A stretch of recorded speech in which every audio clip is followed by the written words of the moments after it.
Hi, my name is Brianna Lopez, and welcome to the I Belong Nowhere solo travel course. This is a course that's going to walk you through 3 different parts of getting to become comfortable with solo traveling. And first, we're going to get into a little bit about me. I'm originally from New Jersey, Philadelphia area. I have now been living in Los Angeles since 2015. And I started solo traveling in 2016. So a year after I moved to Los Angeles, I really started to hit the road and get out there. My first solo trip was to Japan. I am a photographer, professional photographer and filmmaker, and I also work remotely editing real estate education podcasts and content for a wonderful human being. And so, I decided to make this course because of all the things in my life. Most people ask me, can I help them, make sense of things when they're traveling? And so, because I have such a huge background in traveling, I've taught workshops with Putney Student Travel and National Geographic Student Expeditions in Japan, New York, and Yellowstone. So my background, aside from also being a visual creator, is in with travel education itself. So if you want to spend some time looking at my bio, here it is, but we're going to get going with session 1 of this course. So what are the personal impacts of solo travel? First and foremost, let's be clear. What are the intentions with taking a solo trip? Like I explained, my first solo trip was out of the country in 2016 to Tokyo and other parts of Japan. And at the time, I was like, oh, I'm going through a breakup. This is my way of, breakup stuff. But that really wasn't the case. And now that I'm way more advanced in the art of solo traveling, the questions that I wish I would have asked myself at the time are, where am I yearning for growth? What in me is designed to go somewhere alone? Now, the reason why these questions came about is because at the time when I first started doing my solo traveling, again, I was in an emotional space versus a spiritual or mature space. And so I'm like, oh, I'm traveling because I need to get away, X, Y, and Z. But what really was happening is it was the beginning of a very important journey for me. And to go on a solo trip of all places to Japan,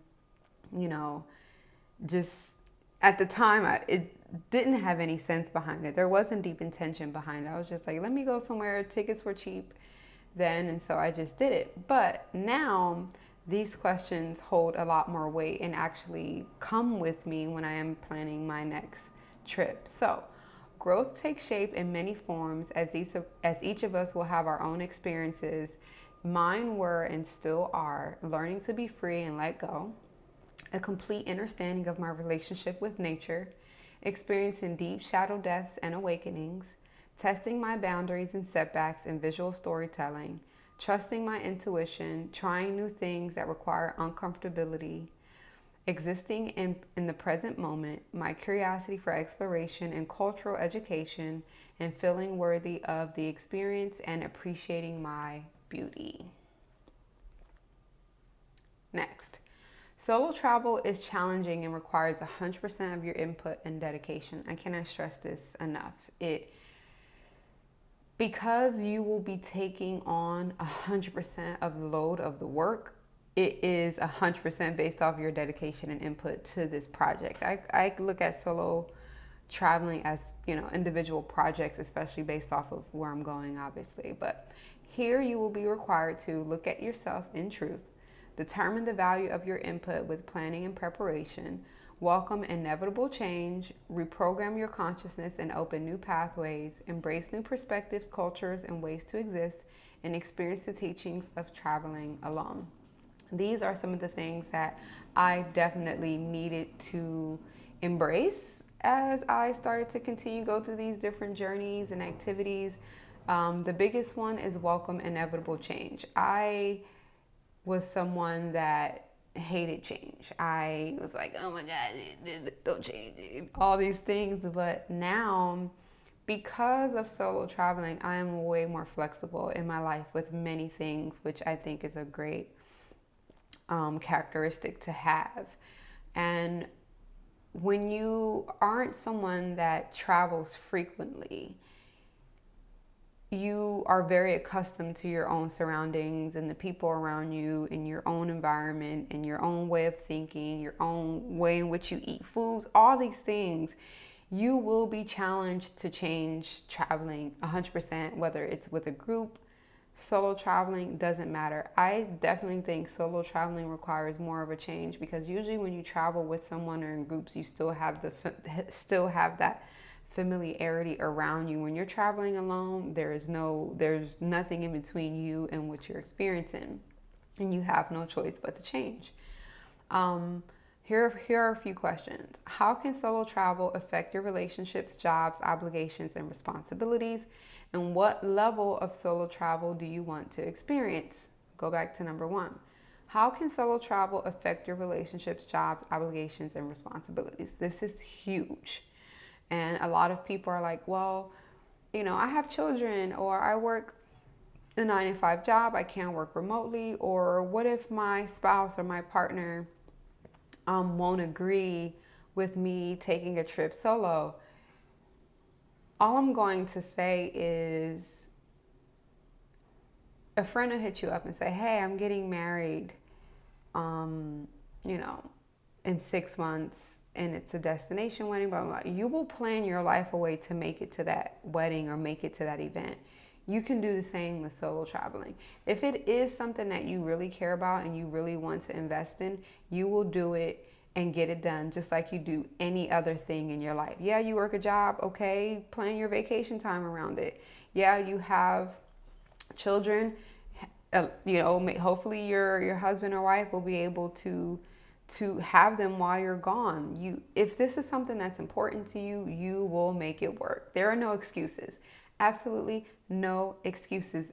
And because we have a tendency to allow fear to dictate what we do, this is very scary. Traveling alone is super scary. And so I think people will find excuses to not do it, because there is so many blockages that will allow for someone not to go somewhere alone. So if it's something that has been calling to you, something you really want to invest in, something that you need to do, you will make it work, just in the way in which you find solutions to make everything else work. It's no different. What level of solo travel do you want to experience? This is also important. You don't have to take a 13-hour flight across the world to experience a solo trip. You can go to a cute, ranch B&B hotel situation an hour or two from home. Anywhere that is not home that you go to enjoy some time alone, to take in the sights, to reflect, is a solo trip. It does not have to be a long distance. It doesn't have to be any of that. As long as you are dedicating time to yourself and getting away from what's familiar and trying new things, you are on a solo travel trip. So here's our first exercise. Answer the above questions. Number 1, how can solo travel affect your relationships, jobs, obligations, and responsibilities? And be honest with this one, because don't leave anything out. Don't sugarcoat the things that could actually affect you from planning this trip. And number 2, what level of solo travel do you want to experience? Now, not your 3rd or 4th trip, but if this is your first trip, how far are you willing to go? Do you really want to go all out and like, I'm out of here, I'm gone, I'm done, I want to go to the furthest part from home? Or you're like, you know what, I just want to go to like a small town in my same state and have a little getaway. That is also possible. So use these 2 questions, brainstorm, and then we're going to go on to the next part.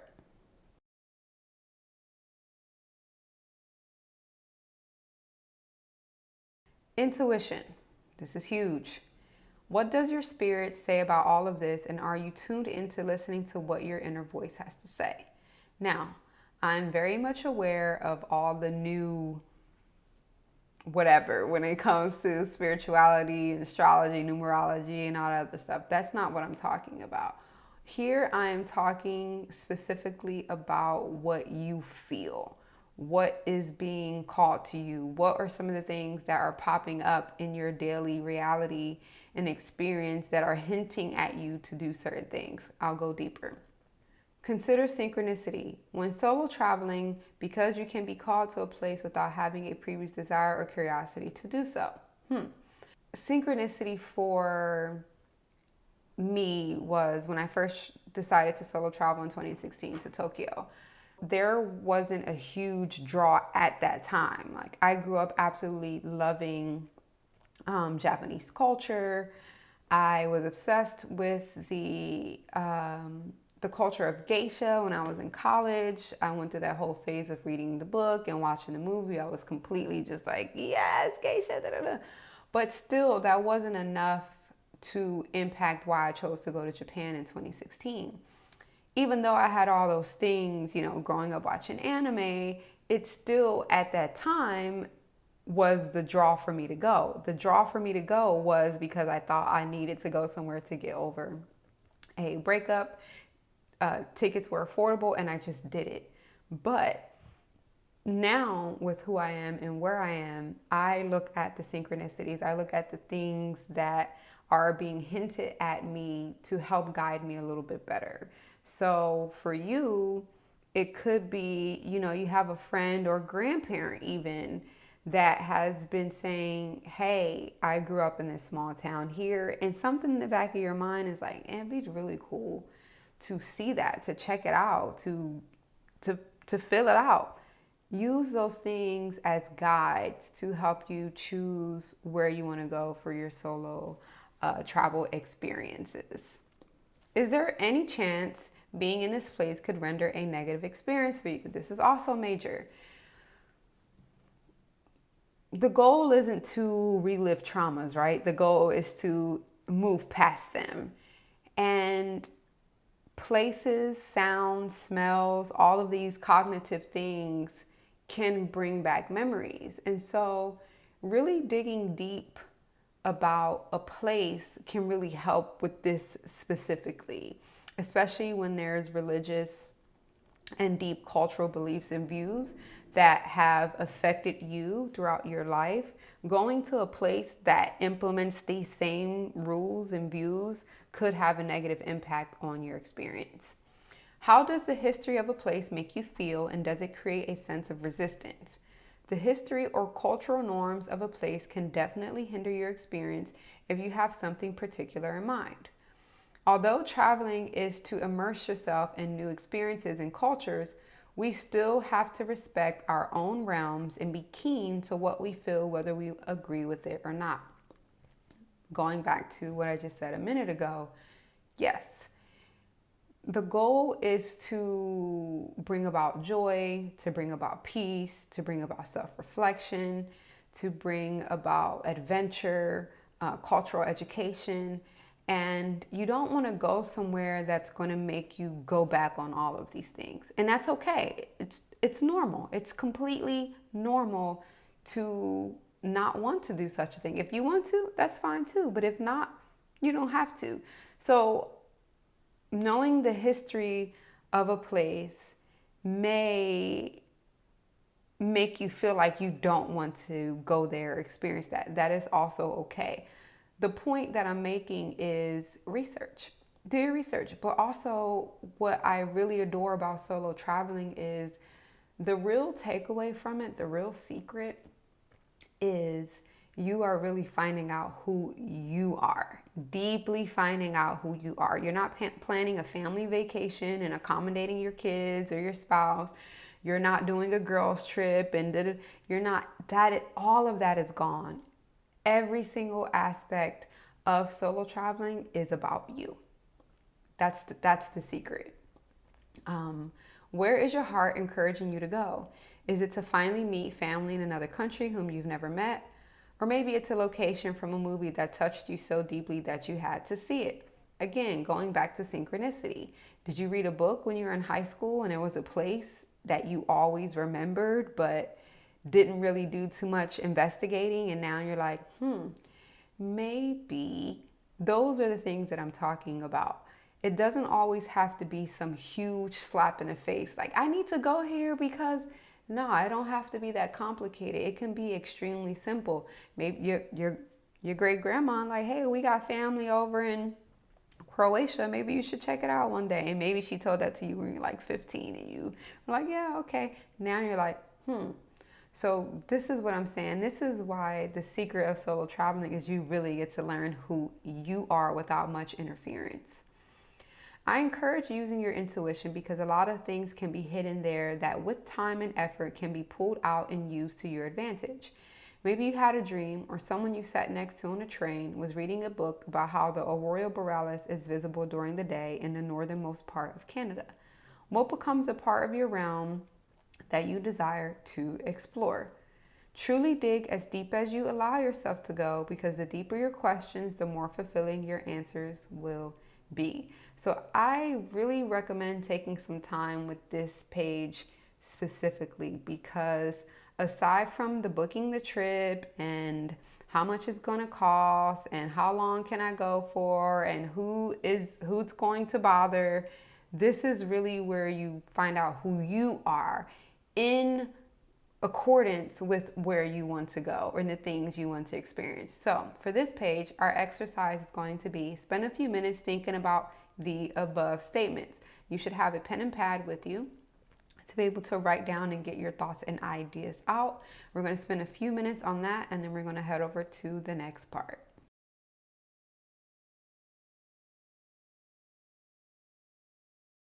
Where to go and why. So we spoke about why, now where.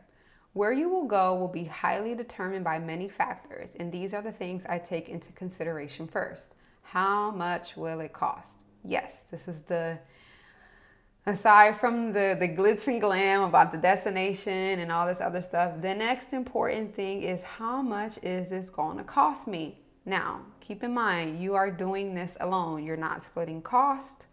You're not, none of that. You're definitely not splitting costs. And that's one of the most effective ways of traveling with other people is that you will split the cost, not solo traveling. But also one of the important things about solo traveling is that, yeah, you may have to come out of pocket for everything, but you also don't have to be bothered with other people or accommodate what they want to do versus what you want to do, where you want to stay, where they want to stay, that whole back and forth thing. You literally are the creator, the designer of this trip. So flights and accommodations are most important, include in-country travel. Just because you found a cheap flight from where you are to where you want to go, there's still going to be additional costs because where you want to go, there's a chance it's not specifically near the airport when you get there.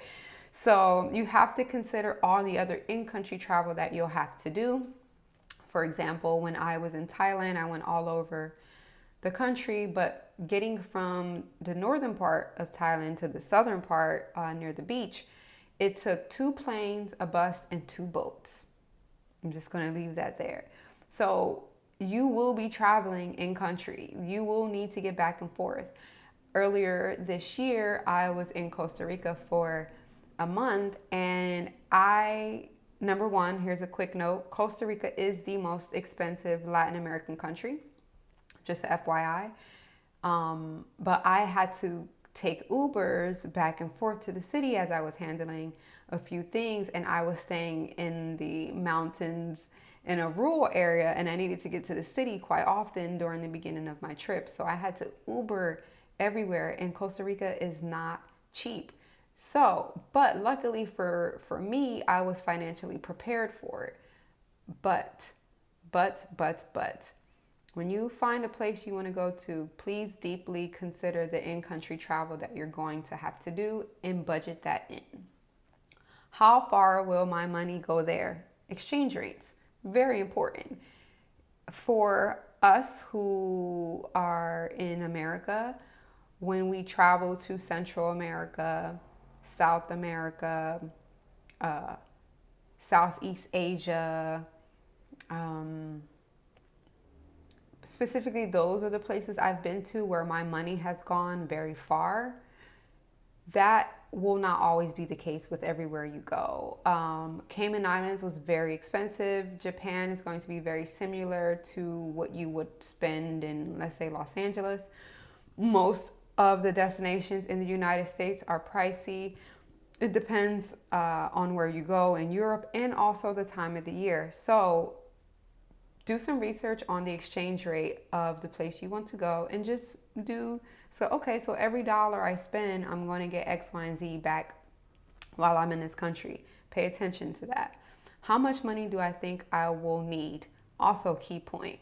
Because if you say, oh, I have a budget of $1,000, is that for everything? Is that for your flights, your accommodations, your food, your sightseeing, all of that? You have to really know what your budget is for this trip, because one of the most uncomfortable things, I know I said be uncomfortable, but this is a blatant uncomfortability with going somewhere, and because you're on such a tight budget, you can't do anything. You're super tight, you can't experience anything, and you're actually angry and upset because you can't experience anything. Don't do that to yourself. Travel to destinations based off the budget you are working with right now. And as you grow, as you become familiar, as you become educated with what you're doing, you will be able to then in the future start planning the trips around the current budget that you have or that you're working with at the time. So, most importantly, the money doesn't matter. The experience is priceless. Oh my goodness, I can't tell you in the beginning where I was a stickler about money, how I would be tight or feeling like, oh, I can't afford to do this, I shouldn't be here, and how when those feelings passed, how I didn't even think about the money. The money, that's what money is for. Money is a tool. Money is made so that we can experience things that we're meant to experience in this life. And once, as I became mature and became wise, once that kind of set in, even now, it's such a beautiful thing. It's not necessarily the amount of money. It is more so based on what I'm using my money for. So if you're someone that really desires to travel, but you can't stop spending $100 a week on eating out, or you want to buy expensive shoes and bags, you can't really complain about what the tool is getting you. You can also enjoy those things, but if you also want to travel, you also just prepare for that. I'm a believer in you can have the shoes, the bags, the going out and eating, and the travel. You can have all of it. But if you're someone that is working with a limited budget, you have to set your priorities straight, especially if you want to do a solo travel course, again, because you're doing it and paying for it all on your own. Can I use a travel service that will allow payments? I have never done this, but I know there are tons of travel companies that will allow you to make payments. I would say just do some research and ask around. Ask people that you know who are frequent travelers. Hey, what travel company do you use? There's nothing wrong with making payments. And also sometimes there are packages that may be cheaper than doing everything individually, like booking your hotel, your flights, all this stuff individually. You may find a package that will fit all of it and for a cheaper price. Who knows? Does the time of year affect the cost? Yes, it does. The time of year completely affects how much a place can cost. Flights during high tourist season to Tokyo are going to be way more expensive than they are during the fall, winter months. Same thing goes for almost every country and place. Just like imagine flying during the holidays or New Year's, how much more those tickets are even in your home country compared to when it's not. So yes, the time of year absolutely affects the cost that you will come out of pocket, which is why I personally prefer to travel during low tourist season, and not necessarily just because of the price, more so because I really, really enjoy to be in places where there's less people. The less people, the better for me in any experience. If it's not a concert, I'm good, So my personal goal when I'm traveling is to really experience places as serene as possible. You may be different. You may prefer to go traveling during high tourist season because there'll be a more abundance of people, probably more events happening, which usually is the case because of the high tourist season. Certain things for this destination will be in season during high tourist season versus not being in season. However, cultural norms, whether you're there or not, are going to happen. So that's not always the case, but definitely take it into consideration. So location and distance. How much traveling time will this destination require? What kind of environment do I want to be in and experience? Example, tropical, desert, trees, beach, mountains, outdoors, quiet, loud, city outskirts, etc.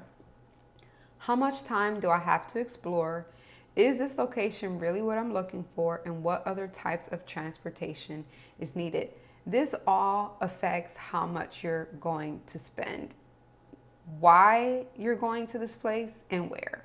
All of these things. If you want to go to a beach, cool. Now you narrow it down to what are some of the, I don't want to say best, that's wrong. And I specifically don't want the people that come to me for advice to only walk away with, here's the best places, here's the best hotels.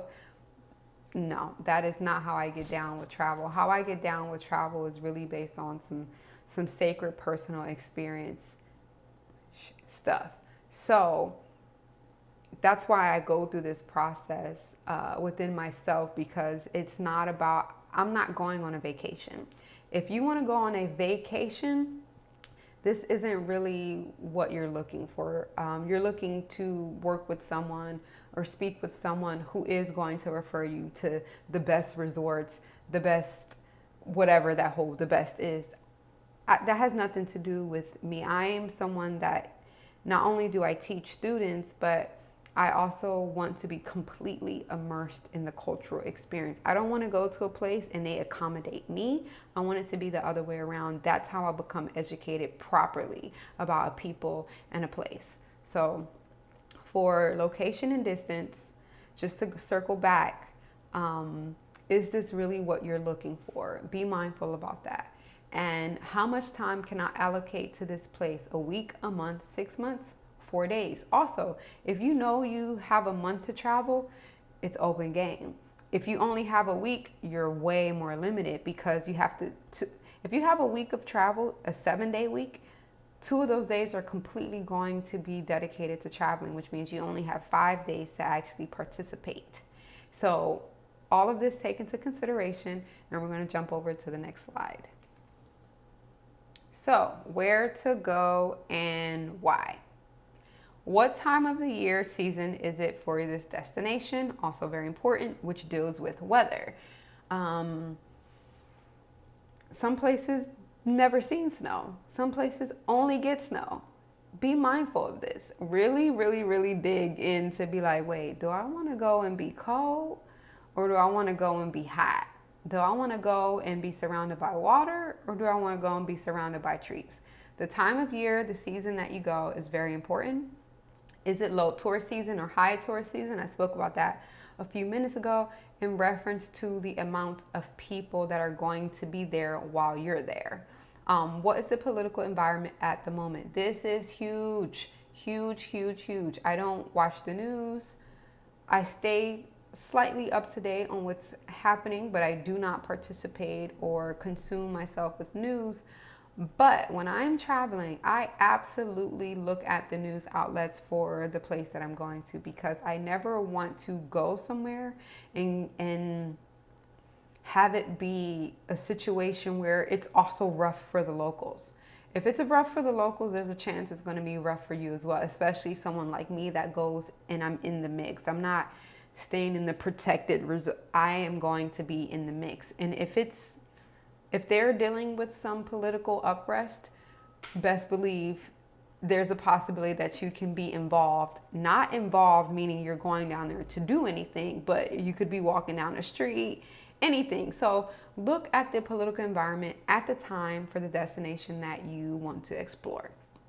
Next, we're going to move on to What activities do I want to explore and are they available here? This is key. You want to go jet skiing, you want to go jump off cliffs, you want to go into caves, you want to go mine crystals, you want to go scuba diving, you want to go swim with manta rays, you want to go swim with the dolphins, whatever it is that you want to experience, find out what that place you want to go to offers. Or sometimes you can base your trip off this. I have this dream of swimming with manta rays in the Philippines. Haven't got there yet, but that's why I would go to the Philippines. I have a desire to visit the Philippines. I have a desire to visit everywhere. I am a cultural explorer. It doesn't matter where I go. But specifically, I want to swim with manta rays. And so one day I'll get to the Philippines to do such an activity. So you can base your travel locations off of the types of experiences you want to have. I want to go to Vietnam for a very, very specific reason. I'm not going to announce it here. But yes, you can also plan your trips based off that.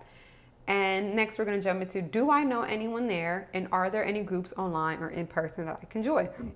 Facebook groups, Instagram, friends, family, anyone. I've met so many people traveling because I knew a friend that knew somebody and connected me. And so once I got to my location, I was able to connect with these people. I've met people from Instagram. I've met people from Travel Massive, from Internations. When I was on Facebook, that's what I would use like all the time, especially when I spent 2 months in South America.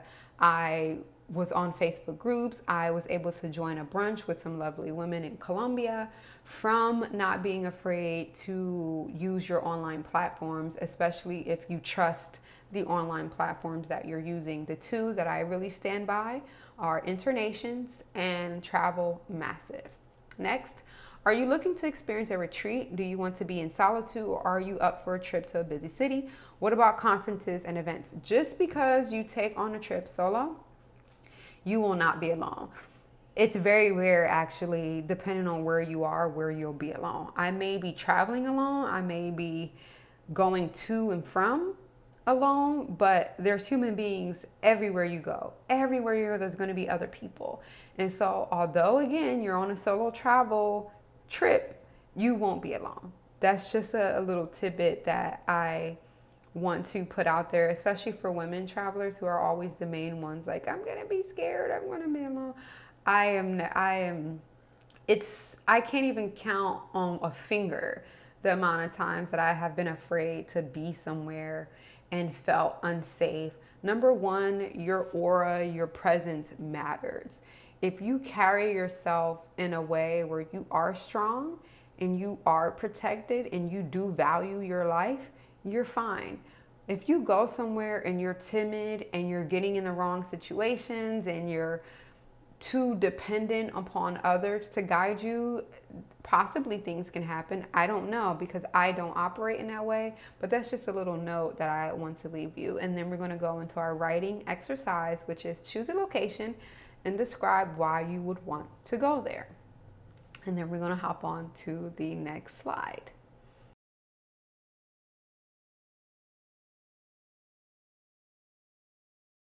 I want to first do a brief wrap up of part 1, which is the personal impacts of solo traveling. And this information has come about from years of solo traveling, teaching traveling to other people, still deeply giving friends advice on possibly where to go and what to experience. But this is really a personal, intuition-based thing here. And I cannot stress that enough. I cannot stress that enough, that it really is an intuition-based thing. And it will require you to let go of some fears and to allow yourself to see where things take you, and to not be afraid to do such things like that. So thank you so much for joining me for session 1. We're going to head over into session 2, which is all about getting there. See you there.